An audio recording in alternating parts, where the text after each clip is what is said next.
If you or someone you know is struggling with alcoholism or addiction, do not hesitate to reach out for help. You can find numerous free resources on our website, thebeginagainpodcast.com, and there are tons of resources and support networks available online, in person, or just a phone call away. You don't have to face this challenge alone. Welcome to the Begin Again podcast. I'm your host, Gary Menkes. On the Begin Again podcast, we delve into the inspiring journeys of individuals who have overcome alcoholism and addiction and emerged as true trailblazers in entrepreneurship, business, sports, and beyond. Through authentic, uplifting, and profound conversations with our guests, we aim to shatter the stigma surrounding addiction and demonstrate that recovery can be a catalyst for remarkable success, strength, and resilience. We firmly believe that by listening to these accounts, you will be empowered to unlock your own potential, instigate positive change in your life, and contribute to the creation of a better world. So, get ready to be inspired and embark on your own personal journey of growth with the Begin Again podcast.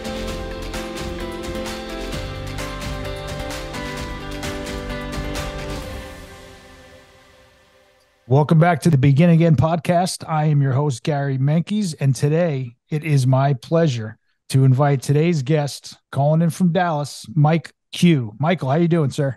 Fantastic. Thank you for inviting me on the show. I'm excited to be here. No, I appreciate you coming, and we hit it off kind of. Well, you excited me, I should say, offline when you said, you know what, I'm going to come on. I say no to a lot of these, but something about this one, you said you wanted to pop on. So, and I'm loving your website and your show as well. So I am looking forward to hearing your story, Michael. Yeah, for sure. This is the first podcast I've done on the other side of the mic where I'm the guest. The name of my podcast, you can tell them about it. It's called the Sober Shares Podcast, and the name of our website is sobershares.com, and we'll get into that more, but that's where I'm at. Awesome. So take it away. I want to hear. So tell us what it was like, what happened, and what led you up to sobershares.com. Okay, I was born in Dallas, Texas, August 14th, 1970. Everything was going great for me until third grade. As soon as third grade hit, I started to struggle mightily in school. I was eventually diagnosed with a learning difference called dyslexia. Dyslexia made it hard for me to read, and it was just difficult, man. School was hard for me. So right away, as a young child in third grade, I was starting to have all these problems and feelings in school, which are translating into the house, into the home, into my psyche, into who I was. I started to really doubt myself. And so anyways, I got diagnosed with dyslexia, slid into a special school called the Winston School in Dallas, Texas. Nothing but great things to say about the Winston School. They did nothing for me except change and save my life. They equipped me with tools to overcome and deal with and cope with the dyslexia. And it has been an interesting ride on that side of the deal. As soon as I got that stuff straightened out, I transitioned back into public school. And that's where my drinking began at 13 years old. I've interviewed a lot of people, and the number 13, for some reason, sequentially in years of age, is the number that comes up with most of the people I interview when they started drinking, which scares me because I have a 13-year-old son at home, and we haven't had the talk yet. And I think I'm going to have the talk with my 13-year-old son pretty soon. I started drinking at 13. I remember loving the way it made me feel. It changed everything about who I was. It became my medicine for my soul, my heart, my mind, and my spirit. And I fell in love with it night one. And I remember thinking in my head, I'm going to do whatever I can do to get this feeling again. And 13 years old, you're drinking illegally. It's not legal to drink in Texas at 13 years old. So I had to steal, beg, borrow, make friends with lower companions, and just hustle to get that liquor. It's amazing what we'll do even at that young of an age, right? Like me too, and you're right. 13 seems to be the number. I started dabbling below, earlier than 13, but I think 13, that's when you start to hit like 6th, 7th, 8th grade and getting into junior high school. And, everything seems to be ramping up, and maybe you're hanging out with a little bit, some of the older crowd as well. So you're at 13, you fall in love with it. I fell in love with it too, by the way. I mean, it was a love affair. I was instantly in love with it. I love what you said, how it made, how it made you feel, right? Like I heard this recently, very recently. I've been coming around for a while too, sober 17 plus years. But I heard this just recently that, I was uncomfortable in my own skin, and alcohol made me feel good and me feel better and gave me that liquid courage that we all know, right? So you're 13, you just found yourself and you just found alcohol. Yeah, I stepped on the gasoline pedal at that point, moved forward with it, started throwing my own parties, figured out a way to source kegs, started selling red solo cups for $5 a cup, all you could drink. Started making a lot of money just in my group and circle of friends, which was connected to two or three high schools. I was making $500 to $1,000 a weekend, throwing parties. That was fun. I had a lot of fun drinking, and I really had a lot of fun drugging for a very long time. But that's not what I'm here to talk about today. What I'm here to talk about today is the truth. And the Mm. truth is, I enjoyed alcohol and drugs a lot for a long time. It worked for me all the way up until it didn't work. Between the ages of 13 and 19, it was working for me pretty good. Pretty good. People around me started to notice I had a problem and question me about it, but I never questioned me about it. I remember the first time anybody really got up in my grill about it was my girlfriend. She was super beautiful, super kind, super smart. And I remember her looking at me one day and she asked me why I drank so much. And that was a shocking question to me. And I looked at her and I said, because I can and because I'm good at it. And she didn't really say much after that. We didn't stay together too much longer, but she was obviously noticing there was problems. My mom and dad were noticing there were problems. I don't know if they were thinking I was just going through puberty and just changing, but I started to really get into a position where I was almost drinking every day or thinking about drinking every day. I added drugs, illegal street drugs into the mix at 17 years old, and that got me going stronger and stronger and stronger in the wrong direction. I kept drinking, drinking, drinking, ended up going to the University of North Texas up in Denton, Texas, enrolling in college. And I remember saying to myself, I can't drink every day in school and go to class and do the homework and good grades. So I told myself, I'm gonna cut back, or I'm gonna moderate, or I'm gonna stop, or I'm just gonna drink on the weekends. And I was shocked and horrified to find out that I could not do that. Shocked and horrified. I just remember waking up every day for ages 18 and 19 years old thinking, I'm not gonna drink today. I'm not gonna drink today. I've got other stuff to do. I don't want to be drinking all the time, constantly like this. But every day I would change my mind between 4:30 and 5:30 p.m. Realized I had probably overreacted. I was probably too young to be an alcoholic. I wasn't really sure what an alcoholic was then, but I knew it wasn't me. I wasn't homeless. I wasn't old, and I wasn't like urinating or defecating on myself, which is what I thought part of alcoholism was. I didn't own a trench coat. I thought you had to own a trench coat to be an alcoholic. I just didn't see myself as that. So, anyways, I was shocked and horrified to find out that I could not control my drinking. My enjoyment of it was becoming less and less because it was becoming more and more like a job. And eventually, long story short, I ended up in a treatment center after a debacle at a spring break episode that was not great. And my mom and dad found out about it, and they put me in a treatment center called the Timberlawn Treatment Center for Drug and Alcohol Abuse at 19 years old. At the behest of the treatment center I was put into for drugs and alcohol, they put me in Alcoholics Anonymous. I felt like it was a mistake. I felt like they had the wrong guy. I felt like I was too young. I felt like I could handle myself. My plan was to stop drinking, but to keep doing drugs. No, I forgot. My plan was to stop doing drugs, but keep drinking. Because the drugs, I will acknowledge and admit to the counselors there and my parents and myself that the drugs really seemed to be messing me up. So my plan was no more drugs, just drinking. The treatment center broke me of that thought process, said go to Alcoholics Anonymous. I'm like, I'm not an alcoholic. I'm not an alcoholic. You got the wrong guy. I'm too young. They sent me there anyway. I fell in love with Alcoholics Anonymous at 19 years old. I fell in love with the people. I fell in love with the message. I fell in love with the girls. I fell in love with the literature. I got a sponsor. I worked the steps. I stayed sober 2.5 years until I was 21 years old. At 21 years old, I relapsed and I decided to start drinking again. And I remember the night that I started drinking again. It was about a 45-second window, and it all happened at a stoplight. I pulled up to a stoplight. I was driving by myself. I pulled up to a stoplight at the intersection of Marsh Lane and Beltline Road in Addison, Texas. The light turned red. I looked at it, and I remember thinking in my head, I was like, okay, Mike, you've been sober 2.5 years. You can probably drink again. If you do that, I want you to remember two things. One, don't do drugs this time. Just stay in your lane and just drink alcohol. And two, if it goes poorly, go back to Alcoholics Anonymous because you know where it is and they're not going to move it. The light turns green. It had been 45 seconds since the beginning of that thought to the end of that thought, one complete stoplight cycle. And I was off to the races. I went and got my friend. I said, hey, I'm back. I'm your wingman again. I'm drinking again. Let's go. The next 8 years were horrific, really horrific. My plan did not work. My plan of just doing drinking and not drugs did not work. Drugs quickly entered the picture again. And then alcohol was there every day again. I was blocked off from the sunlight of the spirit. I felt the sunlight of the spirit in the beginning part of my journey through that 2.5 years sober in Alcoholics Anonymous. I was cut off from the sunlight of the spirit by the relapse. I drank and drugged every day again for 8 years. And then I got back into Alcoholics Anonymous at age 30 on my sobriety date, which I stand with today, which is 10/10 of 2000.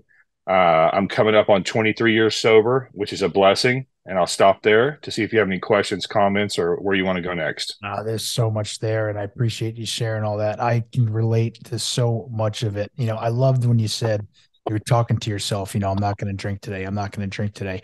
That was for me personally, one of the real eye-opening moments of my disease. I got a lot of trouble. I was 16 years old, woke up Thanksgiving morning, for assaulting a police officer in the first degree, and night before in a bar fight. I'm 16. I weigh 160. I was by far the youngest and by far the smallest kid in the bar. And, that's where that event really kind of changed the trajectory of my life. I got DWIs after that. I've gotten a few assaults. I was always in trouble drinking. But when I was sitting at my first real job, I got a real job where I actually had, my weekends off. I was a career bartender, and you said spring break. I was in a community college in Nassau Community College. I went to spring break in Key West, Florida. I was like, okay, I'm going to move here. And I moved to Key West, Florida a few months after that. And I thought I was going to be a career bartender. I was in a bartend in New York in the summers, and I was going to go down to Key West and bartend there in the winters. Cause like you had said, I loved the party, loved it. I had an abnormal love for it. But fast forward a little later, when I'm sitting at my desk talking to myself, sweating, 24-year-old man sweating all day, telling myself all day, I'm not going to drink today. I'm not going to drink. I'm not going to drink. 12 o'clock, you feel a little bit better, but I'm still not going to drink tonight. I'm not going to drink tonight. And then 4:30, when I get out of work, I'm the first one out and went out all night and didn't, and the last one to go home. And I remember that saying, this is not normal thinking for a young 20-something-year-old that you're staring at your screens all day. I don't even know if I knew what was going on other than I'm talking to myself that I'm not going to drink today. I'm not going to drink today. And lo and behold, as you very well aware, once 4 o'clock and I'm free, I'm feeling better. Yeah. Like you said, what was that talk? I'll be fine, and I bring that up because you can look at all the trouble that I've been through and say, listen, this guy's seriously got a problem, but it's the mental battle that I had. I went to a rehab in 2002, and that was the first time I was in an AA meeting. And it's the first time I said, I can remember clear as right now, clear as day. My name's Gary and I'm an alcoholic. And I thought my life was over. And I said, look what you did to yourself now. Look where you are now. That same job I'm talking about, I had gone AWOL. I went out on a Thursday night, didn't show up Friday, went out all weekend bender, didn't show up Monday, didn't show up Tuesday. I got a FedEx letter sent to my house, hand delivered to me. I opened it and said, Gary, if you're alive, you need to contact us. Otherwise, your job is going to be terminated because we think probably you're not even alive. So I called, and then I thought quickly on my feet, and I said, I'm alive and I have a problem with drinking. And I went upstate to a rehab called St. Christopher's, which they call the Miracle on the Mountain. And it is a beautiful place, but I never put 90 days together, Mike. I came back, and for whatever you want to call it, false starts. I went back out, and I fought it for another 4 years, in and out. And I heard it in the rooms. Actually, my sponsor had said it just off the cuff, said it. We were engaged in a battle every single day, and we didn't even know it. And when he said that, I went, holy shit, that was me. That was so me. And again, that's just one little part of it. That's not even talking about all the chaos. So I went out and back and forth, and I still not even sure. I can't put a finger on what happened to me on on May 12th, 2006. But I was sitting in my apartment in the West Village in New York City, and something overcame me, Mike, and I didn't want to do it. I think I was given the gift of surrender. I think my higher power entered into my life somehow, and I didn't know it at the time, but poured out all my booze. I had never done that before. I was in and out of AA for those 4 years, but I had said, all right, well, there's going to be a time where you can't drink any. You're going to have to stop drinking one of these days, but I'm not going back to those rooms. And lo and behold, I found myself opening the phone book, looking up Alcoholics Anonymous intergroup in New York. And the next day I went to a meeting, and God willing, something was different that time. I've been sober ever since. Complete 180 from where I was, 17 plus years ago. So tell me, you go back, you fight, you get into the battle for 8 years, and you said it's ugly, right? And what gets you back? What happens? A complete ass whipping by alcohol and drug addiction. I remember what it looks like, tastes like, smells like, and feels like to be engaged with a battle with active alcoholism. I've looked back now in retrospect, and I realized that I had a high tolerance for emotional pain that I was not aware of, and I just kept pushing on, pushing on, pushing on. And I've never really thought about going back to AA during those 8 years. I thought about trying to get it together, move forward, get my career going, get the right girl, live in the right location, do the right things. But my life just kept chart graphing down and down and down and getting darker and smaller. And the companions that I was hanging out with were lesser and lesser. I started to isolate. Long story short, I hit bottom on October the 9th of the year 2000 in Carlsbad, California. I reached out to God in a real and miraculous way. And I said, God, please help me. I can't stop drinking. I haven't had any drugs or alcohol since I said that prayer, since I said that message to God. I said, God, please help me. I can't stop drinking or doing drugs. I did not know that that was the day I was going to get sober. When I woke up, I had no idea. Nobody emailed me. Nobody texted me. Nobody warned me. It just showed up in my life in a real and miraculous way. I went down. I was drunk. I stumbled. I was drunk when I said that prayer. I stumbled down to a payphone. This was pre-cell phone, pre-internet, 2000. I stumbled down. Well, they had phones, but they were bag phones that you had to plug into your cigarette lighter. So pretty much pre-cell phone, pre-internet. I had to stumble down to a payphone. I took a quarter with me, a real American U.S. quarter. Stumbled down to a payphone at the intersection of the Five and the Tamarack in Carlsbad. There's an intersection called the Five, which is a highway in the Tamarack Avenue Surf Beach. And there was a payphone there in an Italian restaurant. And so I got on that phone and I looked up Alcoholics Anonymous in the phone book. There was a phone book hanging from the payphone. I looked up Alcoholics Anonymous. It said San Diego, Alcoholics Anonymous, central office. Called him. Guy answers the phone. He goes, Alcoholics Anonymous, San Diego. How can I help you? I said, my name is Michael. I'm an alcoholic. I've been drinking every day for 8 years and doing drugs. I can't stop. I used to be an Alcoholics Anonymous a long time ago. I got 2.5 years clean, but I've been relapsed for 8 years and I don't know what to do. I think I need to come back to AA. So there was about a 15-second silence on the other end. Nothing, no response, no sounds, nothing, just a pregnant 15-second pause from the guy on the other end of it. And eventually he said, welcome home. Welcome home, Mike. That blew me away. And that's why if you listen to my show, the Sober Shares podcast, I start off every single episode by saying, welcome home, friends.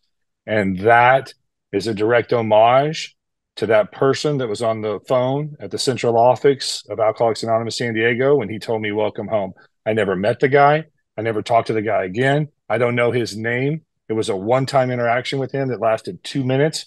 After he told me, welcome home, he said, where are you located? I said, Carlsbad. He goes, can you get to 1919 Apple Street tonight? That's where we're having an Alcoholics Anonymous meeting this evening. I said, yes. So I just locked that number in my memory. I said, 1919 Apple Street, Oceanside, California, 8 p.m. I leave the payphone. I go back to the house and I'm waiting. It's a few hours till the meeting and I'm kind of drunk. So I'm just waiting and the disease enters back into my brain and it starts saying things like, nah, man, what are you doing, dude?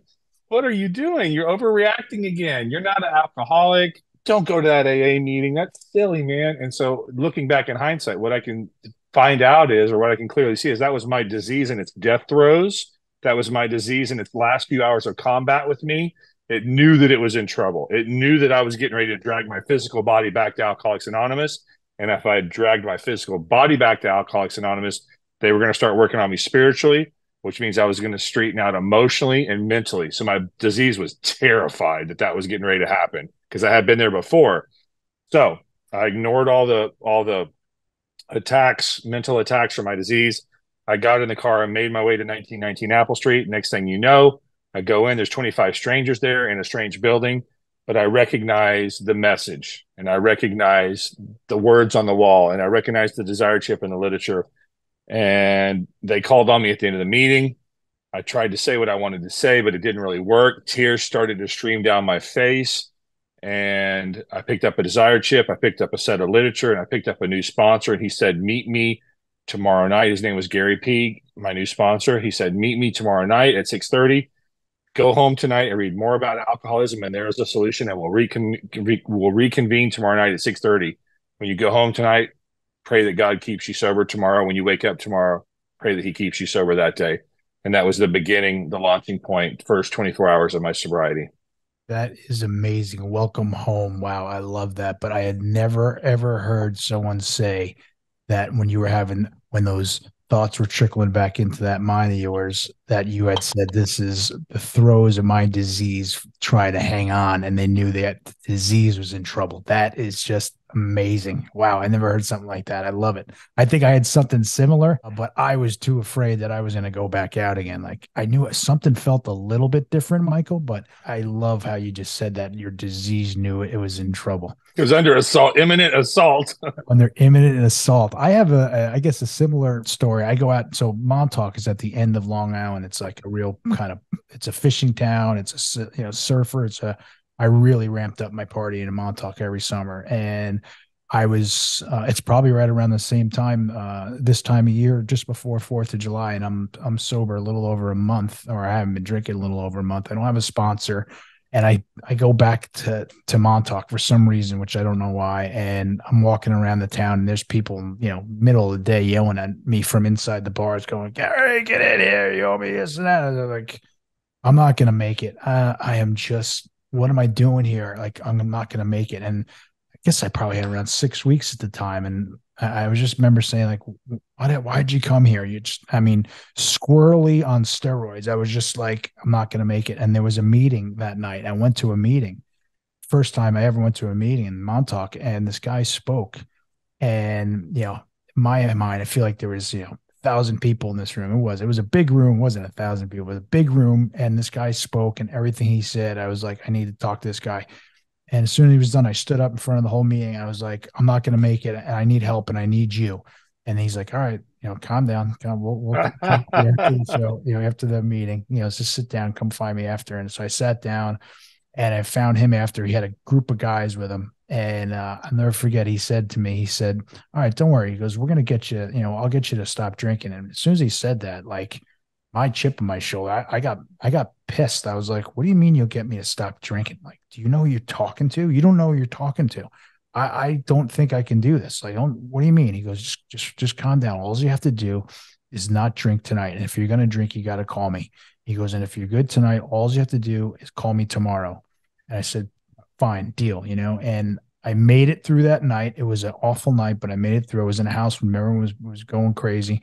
Where I used to lead the charge. And I made it through that night, and I called him the next morning, and he said, we were all praying for you. We were all praying that you were going to call me. And thank God you called. Come over. Let's open the book. So I went over, I went to his house, and we opened up the book. He became my sponsor. And your prayers, I'll never forget this. Prayers, same prayer, in the morning, ask God to please give you the gift of sobriety today. And I never forget, I did it. And I remember going, holy cow, I didn't drink today. And at the end of the day, I said, God, thank you for giving me the gift of sobriety. And I was like, I'm going to try that again tomorrow. And I've been doing that ever since. It's still part of my prayers. Thank you for my sobriety. Please give me the gift of sobriety today. And you have a similar prayer, which is amazing. And which, only in, I guess, at least in my experiences in our rooms, can we go, and I listen to your story, and I'm hanging on every word you're saying, and I can relate to almost all of it. And you're down in Texas, I'm in New York, but we're in the same boat, and now we're on the same team. And so you were there, so you go to this meeting, and you're in Carlsbad, and you go to that meeting. What's next? Well, I spent my next year of sobriety, my first initial year of sobriety, which I call the foundation year. I feel like the foundation year for me is the first 12 months. And if you think in a metaphor of building a home, you pour the foundation first, then the structure, then the roof. And the quality of the entire structure and house is based off the foundation. So I take the first 12 months of my sobriety, as well as the first 12 months of the people that I work with, the men I work with, their sobriety is super serious. And that's when the foundation is poured and cured. So my first year was spent in San Diego County. I spent a lot of time with my sponsor. I spent a lot of time in the literature. I spent a lot of time in service. I spent a lot of time in the meetings and a lot of time in prayer and meditation. because what I was trying to change in my life was everything. My life was completely going in the wrong direction in every direction. So I needed a complete recalibration, a complete recentering. And I availed myself to the program of Alcoholics Anonymous to allow them to reprogram me. I remember thinking early in sobriety, they were brainwashing me. I was like, this program's brainwashing me, the same stuff in the meetings, the literature, they're brainwashing me. And then my second thought was, Michael, you need a brainwashing. Your brain is very dirty and it needs to be washed. So are they brainwashing you? Probably not. But if they are, you need a brainwashing. So I was able to complete all 12 steps in the first year of sobriety. Due to time constraints, I can't go into everything that happened that first year, but it was magical. I got my soul back. My favorite steps are steps 4 and 5. The reason steps 4 and 5 are my favorite is because that's the personal inventory, and then we share it with God, ourselves, and another human being. The reason those 4 and 5 are my favorite is because that's where I feel like I got my soul back. That's where the light in my life was restored. The sunlight of the Spirit was once again able to shine down upon me, and I was no longer having to look at the ground all the time. A lot of times at the end of my drinking and drugging, I did two things. A lot of times I wore sunglasses at inappropriate times. And I also looked at the ground a lot. I was always looking at the ground. And the reason why, in retrospect, is the eyes are the windows to the soul. And my soul was tortured. And I could not deal with the fact that I was dying of active alcoholism. When I got to 4 and 5, I didn't have to look at the ground all the time anymore because I had been restored. I didn't have to wear sunglasses all the time, even at inappropriate times. I remember those things clicking in my mind. They say don't make any major changes the first year of sobriety. Don't do any big geographicals. If you're smoking, maybe keep smoking. The program doesn't say this. This is just what I heard in Southern California. These are suggestions. If you're married, stay married. No major huge decisions if you could help it. So I kind of stayed in one place during that first year. And then in the back of my mind, I kept hearing this voice going, you need to move to Hawaii. You need to move to Hawaii. And I kept thinking, I agree. But I wanted to wait until I had a year sober. So I sold everything that I owned, liquidated all my stuff, and got down to cash. I went to the Hawaiian Islands. I bought a one-way ticket. I had $10,000 in cash, a pair of sunglasses, a pair of flip-flops, a pair of board shorts, and 2 tank tops. I got on the airplane from San Diego International Airport and flew to Hawaii. Landed in Oahu, got off the plane, knew no one. I knew I was going to be sober and stay sober, but I didn't know anybody or where I was going to do, what I was going to do. I had a general idea. I wanted to end up on the north shore of Hawaii in a town called Haleiwa, where the Bonsai Pipeline is, Waimea Bay, Leftovers, and Sunset Beach. I knew that's geographically where I wanted to end up. I don't know if I mentioned I took my surfboard with me or not, but I did take my surfboard. That was an extra $75. I end up in Hawaii. First thing I do is I start walking down I took all my stuff to the bellhop of a hotel I was not going to be staying at and said, can you hold all my stuff? I'm going to check in later. The guy's like, oh, okay, brother. So he holds my surfboard in my backpack. I start walking around Waikiki. I tipped the guy $20. It was a bellhop. I wasn't total, hustler, but I tipped the guy $20. Start walking around Waikiki. I start seeing all these people with lanyards on, with a circle and a triangle. Thousands of people with lanyards with circles and triangles on their thing. I've been on the island for 8 hours at this point. So eventually I rolled up on this old lady. I was like, yo, what's up with the circle and triangle? She's like, it's the International State Convention. It's being held at the convention center right there across the street, and it starts tonight. And I was like, what? For Alcoholics Anonymous? She's like, yeah, it's the state convention. It starts tonight. I walked across the street. I got in line. There was about 25,000 people there. I got in line to buy a ticket. I get up to the front. She said, I'm sorry, we're sold out. We don't have any tickets left. I'm so sorry. The person in the line next to me looked at me. He goes, hey, brother, you need a ticket? I was like, yeah, I just got here from California. I don't have a ticket. And she can't sell me one because they don't have it. He's like, I got an extra one, brother.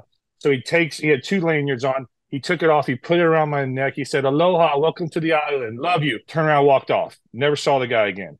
I walk into the conference center, and I just decided to stay in Waikiki for the first 4 days and attend the Alcoholics Anonymous convention. Stayed there. Ended up going to this place called Pfluger Honda. I heard they were having a car sale, a $99 car sale. I won't go into all the details. I won the contest and was able to buy a car for $99 within the first 4 days of being on the island. It was a Geo Metro. I'm not sure if you're familiar with what a Geo Metro is, but I bought a Geo Metro for $99. Drove it to the North Shore, ended up in Haleiwa, immediately grounded myself in Alcoholics Anonymous, got another surfboard, a room, and then I just started to really get spiritual. I just started to work on my spirituality. I started to work on my surfing, and I started to work on my diet and exercise and try to go to the next level on everything that I was doing. And that's where I spent the next few years of my sobriety, was in Hawaii. That's unbelievable. You talked about steps 4 and 5. You brought me back to my first time doing a little different than you. It took me.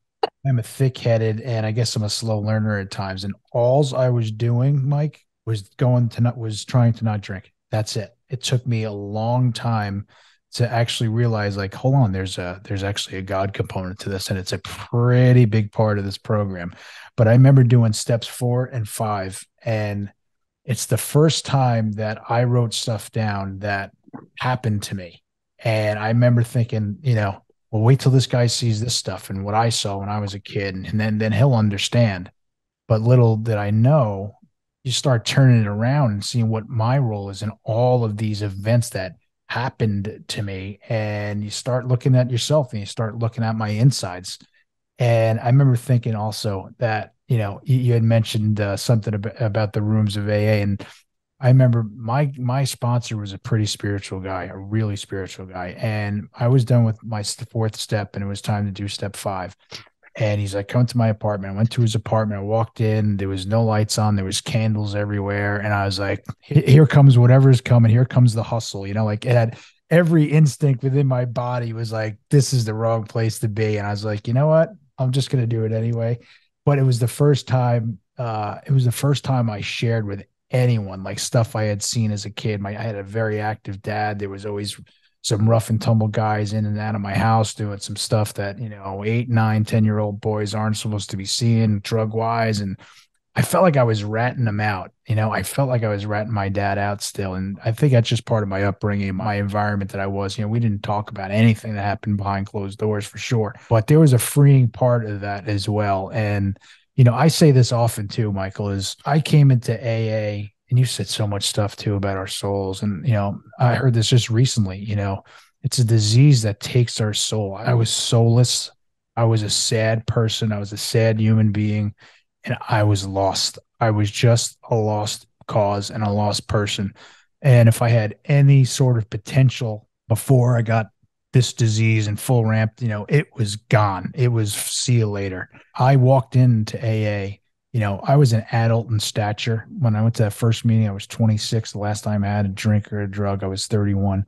I walked in, I was an adult in stature, but I was a scared little boy on the inside. And I learned things like integrity and responsibility and doing service for others in AA and in sobriety. So I became, a man amongst men in Alcoholics Anonymous. You touched upon it too about, first of all, we'll have to talk about the Hawaii trip, I guess, another time, a rough line, because sounds just amazing. And talk about God entering, right? Entering your life again. You show up and there's a convention right across the street of 25,000 Alcoholics Anonymous members and sober people, and you go in and you don't have a ticket, and God hands you a ticket through that man, and it's just incredible, right? So, and that's the other part also I'd love to talk about is the other positive effects that happens to us. Like I came in to stop drinking and ended up finding myself again or finding who I was supposed to be.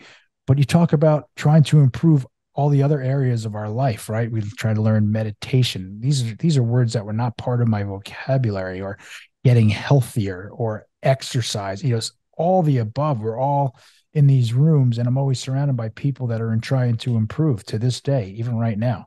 So here you are. Let's go back to Hawaii. You're working on yourself and you're doing, sounds like just, God has really entered into your heart and you're aware of it. It took me a little while to get my eyes open to the being aware that he was in my heart, but take us from there. Where do you go from here? Well, I felt like my time in Hawaii, I just got super centered on God, super centered on my health, super centered on Alcoholics Anonymous, the literature, being of service. I want to talk for a second about sponsorship. I had a sponsor in California. I had a sponsor in Hawaii. I had a sponsor and have a sponsor in Dallas. And the things that I look for in a sponsor is somebody that's been sober longer than I have, somebody that's smarter than I am, somebody that's more spiritual than I am, somebody that's been married longer than I have been, somebody that's been a father longer than I have been, and somebody that can really take me, help me, and mold me into the man I want to be. Is that person a God to me? No. Do I put them on a pedestal above me? No. But I feel like they have more experience than I do.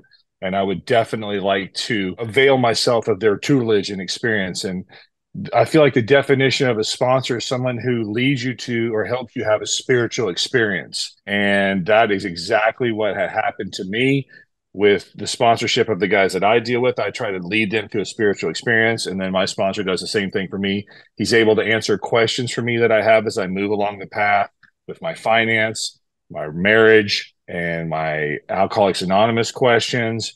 He's even helped me with business questions, even though that doesn't have a whole lot to do with the program, but he owns a business just like I do, and he's got more experience than I do. So I ask him questions. So I highly encourage that people get sponsored. I used to have a real stickler attitude, and I've eased somewhat on, well, not somewhat, I've eased a lot on this. I used to feel like males should stay with males and females should stay with females. I've eased on that in some cases, in some scenarios. I still like that. I feel like that's a great general rule. Dudes should stay with dudes and girls should stay with girls. But I do see and have seen scenarios where it's appropriate and okay for a male to be sponsored by a female or a female to be sponsored by a male. Or if there's transgender stuff going on, then, do you. I'm not against any of that stuff. I'm very open-minded. So do what you got to do to receive the sunlight of the spirit. As far as being in Hawaii, it came to an end due to the fact that I got lonely. I didn't have any family there, and I kind of got island fever. I was like, I got to get out of here. So I called my mom. I was like, hey, do you mind if I come back to Texas?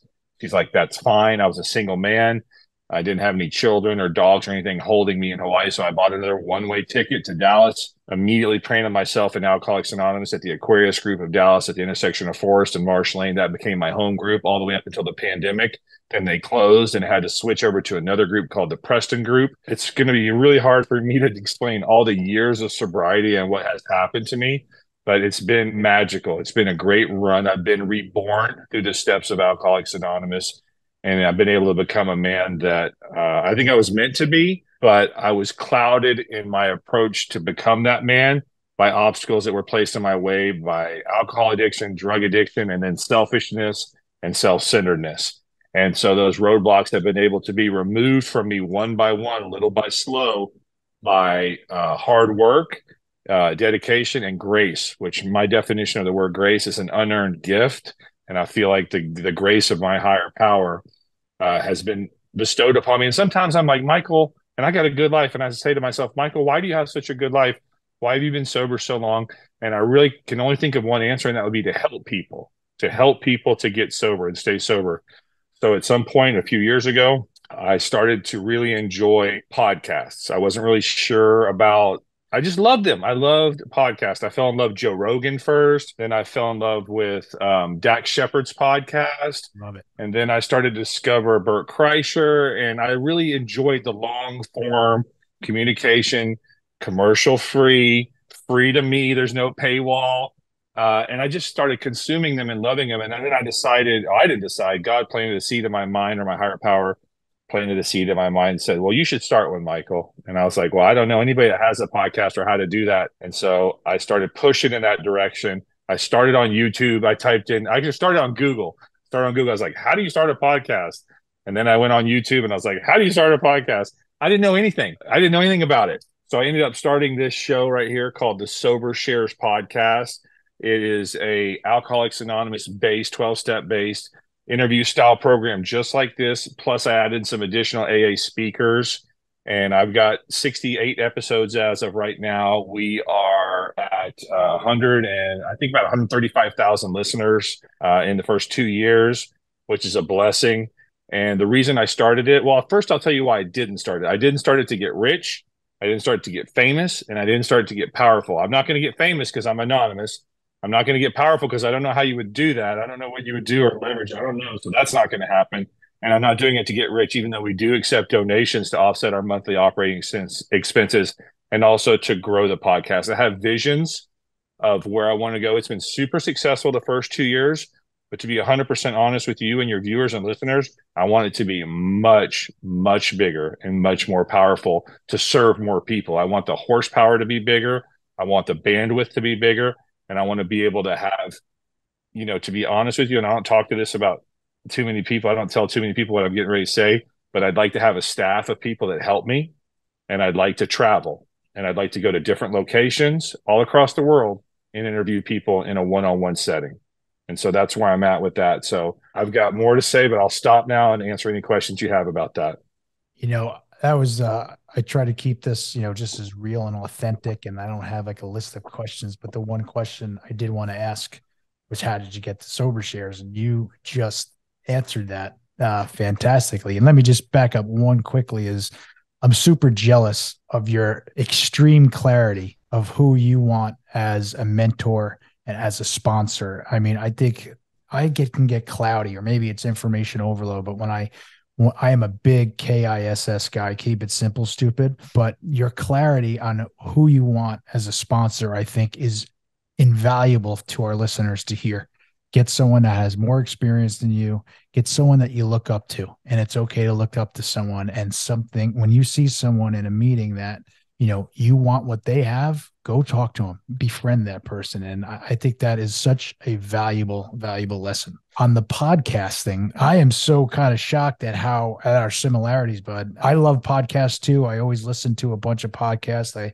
I'm kind of big hiker. I'll listen. If I'm not listening to music, I'm listening to podcasts. I just find them super interesting and educational.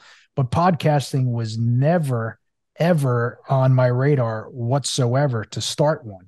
And I was in a group of guys, kind of an entrepreneurial group. I was trying to learn stuff about like e-commerce, sort of my next chapter. I just want to learn. I always like to keep using my mind to try to learn. And there were these guys, and they're all starting podcasts.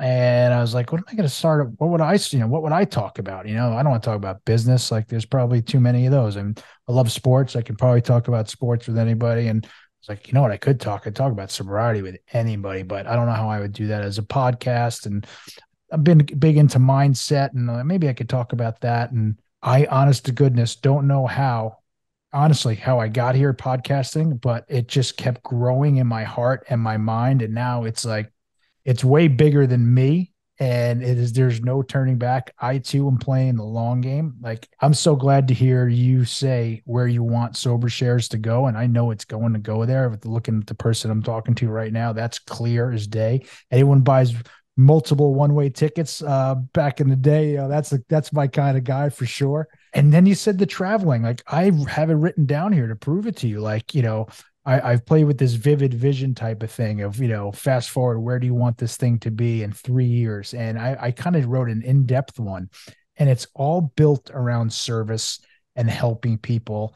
And the more people I can help, obviously, is the more people the more that the show can grow. But I have this big dream too of having like the John Madden bus, and like going across this beautiful country and like stopping over and having podcasts everywhere, like part of the travel. So we have to collaborate a little further somehow in the future there, my man. I'm definitely. Yeah, maybe we'll see each out there on the road. Maybe we'll get Yeah, two buses and get them going. you I want imagine? to I Unbelievable. want I want to say one more thing about my long-term vision of the show. Another Please. reason of my why. Why am I doing this? One Yeah. reason I'm doing this is, in my mind, I say to myself, Michael, I want between 300 and 500 episodes minimum. I mean, that's my goal, though. I'm shooting for 300 to 500. And the reason that I'm doing that is because I want people in 200, 300, 400, 500 years from now to be able to find this group of talks, 300 to 500 episodes. And I want them to hear what we were talking about within the first 100 years of Alcoholics Anonymous. I'm not saying the message is going to get diluted. I'm not saying the message is going to change. I don't know what's going to happen in the future. I won't be here in 300 to 500 years, but I want my interviews to be here. And that is a big reason on why I'm doing this, is for the people in the future. And shout out to you if you're listening to this 500 years from now. I'm doing this for you. And that is seriously one of the reasons that I'm trying to put this thing together. That is amazing. I haven't thought about that far deeply into the future, but that's an amazing thing. That's a daunt in a positive way, like that's a whoa thought to me. But you're right. And that's part of and I'll tell you some of the things I've learned in a very short time in this podcasting journey is, well, what was one you just said is, this will be forever. Just talk, you and I will have this forever, and we can recycle this. We can put it back out in another year if we want, which I think is so valuable. It's not like a one stop and, it's gone forever. But the best part, And this is what I did not envision this is in such a short period of time and me reaching out to people, Michael, is the amazing people that I am meeting and the amazing communities that are being built kind of all over the place in our country. I haven't spoken to anyone out of the country. I know obviously AA and sobriety is alive and well across the globe, but the people that I am meeting, like yourself today, and I'll say this too, in all sincerity, when you reached back out to me and said, give me a call, and we had that conversation, I was actually on a hike. You got me so excited about that. What I'm doing is a good thing and it's right. But when you said, I don't know if I'm patting myself, this is not a pat in the back, but when you said, listen, I turned down 30 or 40 of these and I don't know why, but I'm coming on yours. I was like, I hung up the phone. I called my wife. I was like, listen, I think this is really, really a good thing. And Yeah. so you got me really excited. And I have to bring my wife up too about this. So she's heard every kind of crazy idea that I've, had the last 20 plus years. And I was like, oh, I can't show her. And this is a little different because this isn't like a business idea. This is totally different. And I came up with this trailer, and you can find my trailer. I'll send it to you. And I I sent, listened to it. It's great. Your yeah. trailer's great. And she stopped, Michael, and she would be my biggest critic too. So she said, Gary, stop everything. Like, this is what you're meant to do. This sounds like by far the best thing you've ever come up with, And I said, yeah. And I agree. And then you zoom out a little bit, right? And I'm here because when I was early on in sobriety, she gave me a book. My girlfriend at the time, who's my wife now, she gave me a book. It's called Courage to Change. And in the book was, some celebrities or rock stars. I remember Pete Townsend's in the book. And I remember thinking like, wow, these people, these public people, they've found sobriety and they seem to be living great lives. Like, it helped me. It helped me. And I'll sit in meetings all the time and hear all these miracles. And it came over me like, more people need to hear this. More people need to hear these stories. Like there could be someone on the fence that needs a little bit of help to realizing like, hey, you can do this too. And there is a way. Like I said, this thing has gotten so much bigger than me in such a short period of time. I get to meet people like you and hear your story. And when the connection is right, is forming a relationship, and listen, man, I'm a huge fan of yours. I know we just met today, but like I'm not going away, and I am going to be a huge fan of yours going forward. And you and I are going to stay in touch for sure. I appreciate it. I want to give out my contact information if in case anybody ever needs to get a hold of me. My email is Mike, Mike, at sobershares.com. That's SOBERSHARES.com. My cell phone number is 214-718-1818. Reach out to me anytime and I'll try to help you with anything I can help you with. And I want to say one thing to the newcomers or potential newcomers or people that might be sober curious.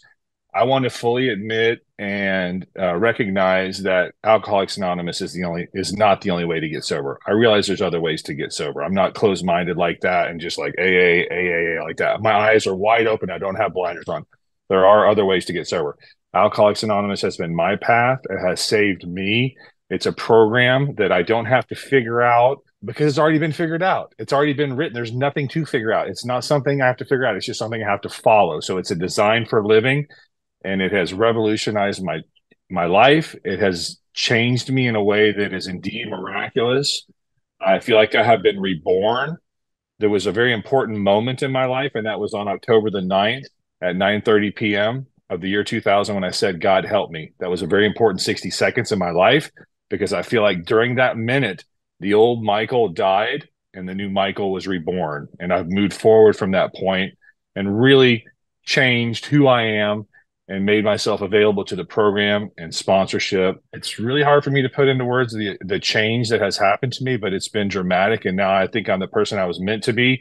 With all the impedances removed, I can now move forward and be the man that I want to be and try to help people. So that's what I want to say about that. I mean, I don't know how to possibly top what you had just said as far as wrapping this up, but that is absolutely perfect. I appreciate that so much. Is there any other social channels we can follow you on? I've got a Facebook group. It's called the Sober Shares Podcast Facebook group. We've got 1,000 members in there. It's a private group. So when you search it on Facebook, you just type in Sober Shares Podcast and hit request to join. And then I'll approve the request. And then once you're in there, nobody will know that you're in there. None of your friends or anybody on your wall will see that. If you post in there, those posts that you put in the Sober Shares Podcast will only stay there. We've got a lot of really cool additional content there. Photographs of the studio, which is gorgeous. We've got crystal lamps and Persian rugs and glass tables and candles. I mean, our studio is legit. So I'd like you guys to see that. So check out the Sober Shares podcast Facebook page. It's a community of people that listen to the show. We support each other, and there's a lot of motivational content there. We're also on Instagram and Twitter. And like I said, I want to have a team at some point for my Sober Shares podcast. I'd like to have a social media guy. I'd like to have an editing guy. I'd like the video and lighting guy. I'd like to have a bus driver like you. I'd like to have a bus. I'd like to have a producer. I'd like to have it all. I really would like to push this thing to a high level, but that'll happen in God's time. Right now, it is what it is. We are where we are. We're at 130,000 listeners and going north. And I just got visions for the future. I don't feel like I'm going to quit anytime soon. I feel like I want to step on the gasoline pedal with this thing and keep it going and keep it growing. Well, you're inspiring me right now with all these words you are. And let me just say, my listeners, they are aware, but just so you're aware, I am in the same exact camp as you. AA is what worked for me, but I don't care how you get here at all. And you're right. There's other ways to get this. I don't care as long as you realize that you don't have to live with alcohol and you can completely change your life. And we're on the same exact pages there. Well, for sure. So, Michael, I can't begin to thank you enough. I am going to, like I said, you got a new number one fan right in front of you right here today.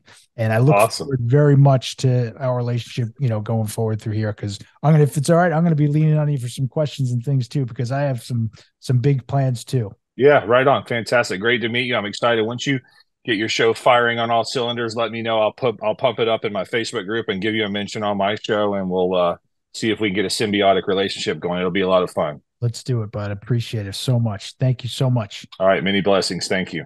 Thanks for coming. Hey, welcome home. Nice. Thank you, sir. You too. Great to see you. Brother. God bless.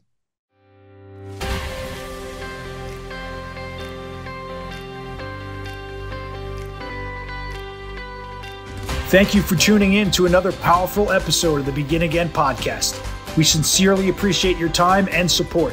We hope that today's conversation has ignited a spark within you, affirming that recovery is not only attainable, but can also be a wellspring of strength and resilience. Our ultimate goal is to make a difference in someone's life every single day. By sharing these stories of redemption, we strive to empower you and inspire you to unlock your fullest potential, facilitate positive transformations, and contribute to creating a better future for yourself, for your loved ones, and the world at large. If you know someone who could benefit from listening to our show, please share it with them. And if you resonate with our mission and feel compelled to do so, we would greatly appreciate your support through a 5-star review, following us on Instagram, and subscribing to our YouTube channel, The Begin Again Podcast. The more positive reviews we receive and the wider our message spreads, the greater our collective ability to help others realize that change is possible in their own lives. Thank you once again for being a part of our community. May you be blessed on your own journey of personal growth and transformation.